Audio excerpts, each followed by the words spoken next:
সেখানে বিয়ে করতে যাচ্ছি, তখন পালকি করে বিয়ে ছিল। আপনাদের কিসে যেত? পালকিতে চেপেছি। আমার মামা এসে পালকির বাড়ে মারলে এক চড়, এগুলো চাঁচতে পারেনি কাবা। আমি সারাদিন এই চুপচাপ বসে রইলাম যে আমি এগুলো চাঁচবো না, এই নিয়েই বিয়ে করতে যাব। যে চাঁচবে না তার দাড়ি নরম হবে, আর যে রোজ চাঁচবে তার কান মতোই যদি কারো কান মতো লেগে যায় চামড়া উঠে চলে আসবে। এরা হাসছে, এরা বাংলা বুঝে না নিয়ে। এই দাড়িটা চাঁচলে আর কারু গালে চুম খাওয়া হবে না, সে বলবে ভুগছে। কিন্তু এগুলো নরম লাইন প্লেন। যাই হোক, অনেক কথা গড়িয়ে যাচ্ছে, কাজের কথায় ফিরে আসি। কি বললাম? যে যেমন করবে সে তেমন পাবে। এটা কি কোরআন শরীফ। আরেকটা পড়ছি, মান আমিলা সালিহান ফালিনাফসিহি ওয়া মান আসা ফালাইহা। যে বা যারা ভালো কাজ করবে পুরস্কৃত হবে, যে বা যারা মন্দ কাজ করবে তিরস্কৃত হবে। আজকে সবাই আমাদের মজলিসে আমি আগে কি ইস্তিগফার করে নি, আস্তাগফিরুল্লাহাল্লাযী লা ইলাহা ইল্লা হুয়াল হাইয়ুল কাইয়্যুম ওয়া আতুবু ইলাইহি, আস্তাগফিরুল্লাহ রাব্বি মিন কুল্লি যামবিন ওয়া আতুবু ইলাইহি। আর কখনো অপরাধ করব না, আল্লাহ ক্ষমা করে দাও। কি বলছেন? ক্ষমা হবে? কথা বলে না। জেনা করেছেন, ব্যভিচার করেছেন, চুরি করেছেন, মিথ্যা বলেছেন, দাড়ি চেয়েছেন, নামাজ ছেড়েছেন, ক্ষমা হবে? গুনাহে কবিরা। কুল ইয়া ইবাদিয়াল্লাযীনা আসরাফু আলা আনফুসিহিম লা তাকনাতু মির রাহমাতিল্লাহ। আহা, হে আমার নবী, আপনি বলে দেন যারা পাপ করে অবিচার করেছে তারা যেন আমার রহমত থেকে নৈরাশ না হয়। এখানে একটা মশলা বলবো, স্বামী আলমগীরি হেদায়া দুররে মুক্তার আইনুল হেদায়া বেদাওয়ান নেহায়া কি, আল্লাহর রহমত থেকে নৈরাশ হওয়া গুনাহে কবিরা। যাই করি আল্লাহ মাফ করে দিতে পারেন, তার রহমতের আশা। কুল ইয়া ইবাদিয়াল্লাযীনা আসরাফু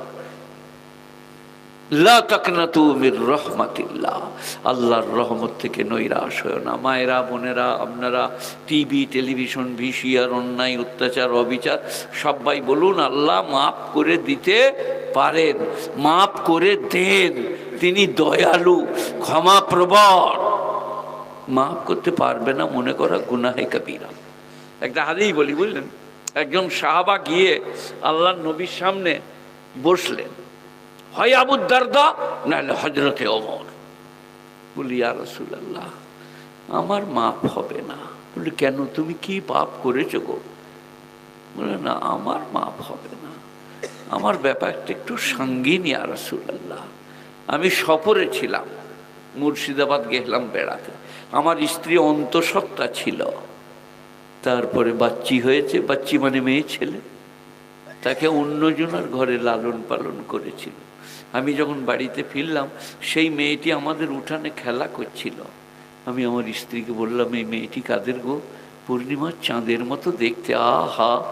আমার স্ত্রী মনে করলো আমার ভালোবাসা জন্মে গেছে, তাই বলল এটা আপনারই মেয়ে, আপনাকে গোপন করে ওদের ঘরে লালন পালন করছিলাম। সঙ্গে সঙ্গে আমার স্বামীর মাথায় তিনি বললেন, ইয়া রাসূলুল্লাহ, আমার মাথায় রক্ত চেপে গেল। এক হাতে কুদালি, এক হাতে মেয়ের হাত ধরে জঙ্গলে নিয়ে এসে খাল কাটতে লাগলাম। মেয়েটা আমাকে বললে, আব্বা খাল কি করবে? আমি বললাম, তোমাকে পুতবো। আমার মেয়ে বলল, আপনাকে বেইজ্জত করবো না, সাধ্যের বাইরে চাপবো না, আমাকে বাঁচতে দেন। আল্লাহর নবী বললেন, তুমি কি করলে? বলি ইয়া রাসূলুল্লাহ, আমি তার চুলের মুঠি ধরে বালির তলায় পুঁতে চাপা দিয়েছি, আমার কি ক্ষমা হবে? আল্লাহর নবী বললেন, তুমি একটু আমার সামনে থেকে সরে বসো, তোমার চোখে তার রক্তের ঝলক। তারপরেই বললেন, আল ইসলাম ও ইয়াহদুমু মা কানা কাবলুহু, ইসলাম কবুল করলে তার পূর্বের সব গুনাহ মাফ। বলুন আল্লাহু আকবার। ইসলাম কবুল করলে তার পূর্বের সব গুনাহ। এই যে এখন যে অমুসলিমরা যাদেরকে আপনারা হিন্দু বলেন, তাদের মধ্যে অনেকেই ইসলাম কবুল করছে। খ্রিস্টানরা ইসলাম কবুল করছে, তো কি তার মাপ হবে না? হবে না? সব মাপ। যা করেছে, সুর খেয়েছে, চুরি করেছে, মিথ্যা বলেছে, ব্যভিচার করেছে, সিনেমার আর্টিস্ট ছিল, নায়িকা ছিল, গায়িকা ছিল, সব মাপ।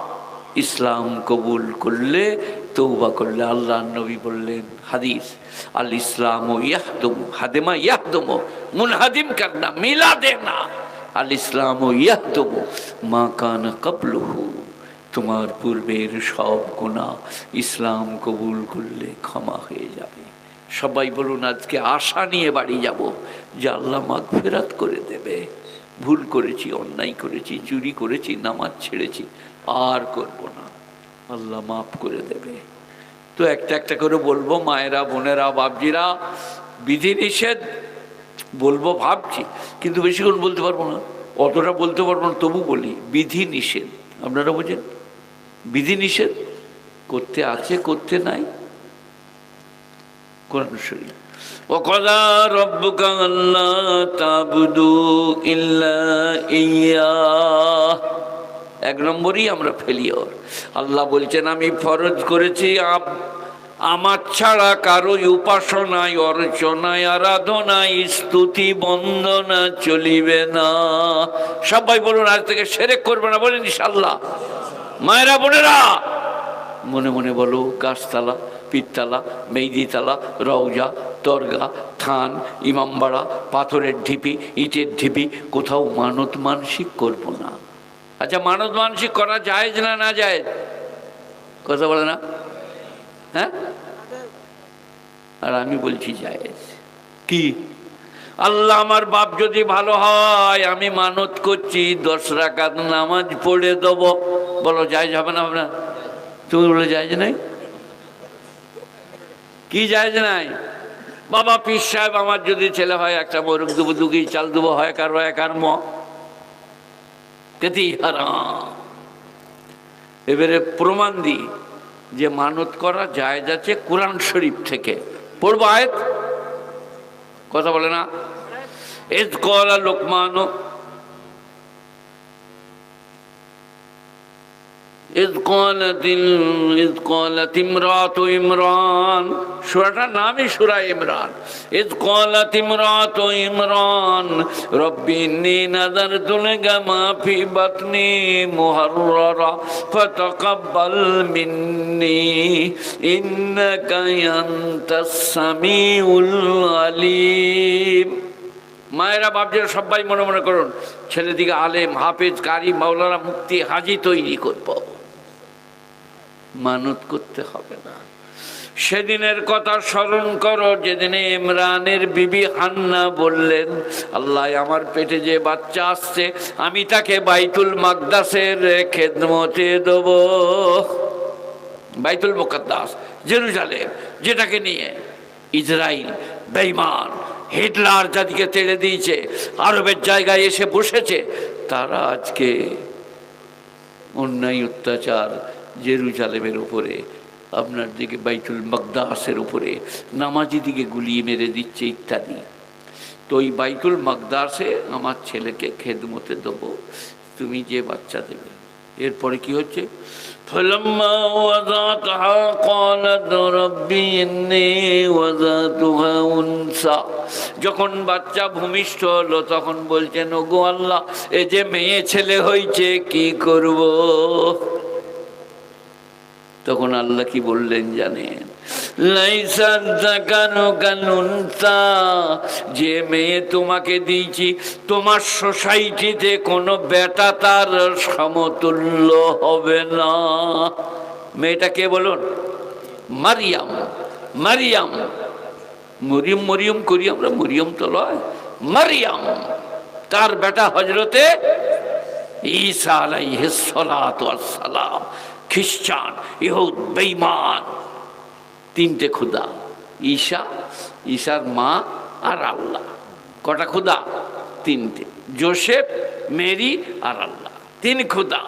সেখানে মুশরিক, গায়রিল মাগদুবি আলাইহিম ওয়ালাদ-দাল্লিন।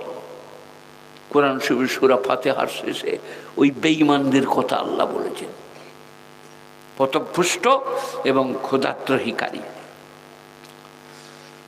তো বললে মেয়ে ছেলে হয়েছে, কি করা যাবে?